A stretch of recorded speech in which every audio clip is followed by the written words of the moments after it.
Aircraft carrier arrives in the Caribbean in major buildup near Venezuela. Left viewpoints. The USS Gerald R. Ford aircraft carrier arrived in the Caribbean, marking a significant display of U.S. military power, according to the U.S. military. This arrival is part of the largest buildup of U.S. firepower in generations, totaling around 12,000 troops in the region, as noted by Defense Secretary Pete Hegseth. Rear Admiral Paul Lanzillotta emphasized that the deployment aims to protect against narco-terrorism in the Western Hemisphere. The U.S. does not recognize Nicolas Maduro as Venezuela's legitimate leader, calling the government a transshipment organization. Center viewpoints.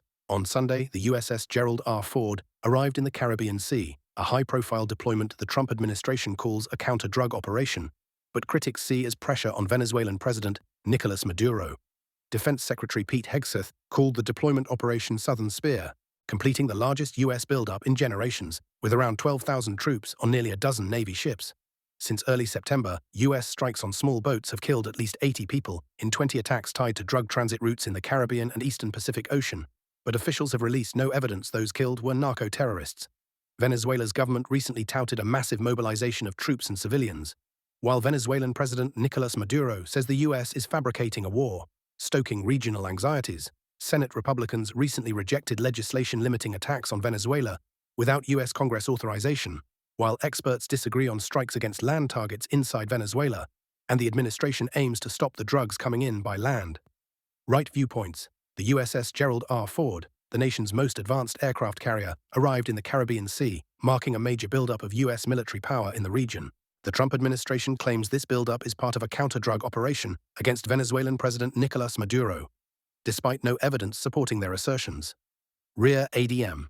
Paul Lanzillotta stated that the carrier strike group aims to protect national security against narco-terrorism in the Western Hemisphere.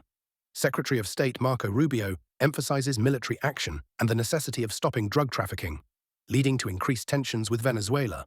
Bias comparison. Left-leaning coverage frames the aircraft carrier's arrival as a major buildup or massive military effort, questioning its stated purpose and linking it to Trump threatens Venezuela's Maduro, while highlighting it is strongly criticized even in Latin America and disrupting peace in the backyard. Conversely, right-leaning outlets portray the major deployment as a show of military might and a crucial step, emphasizing strategic importance and de-emphasizing regional criticism. Center-leaning reports also use major buildup, but balance the official justification with acknowledging it's seen as an escalating pressure tactic, and that Venezuela sees a threat. While all perspectives agree on the carrier's presence and the administration's stated drug enforcement motive, the left's focus on the 4,000-people crew size underscores its massive nature, a detail de-emphasized elsewhere.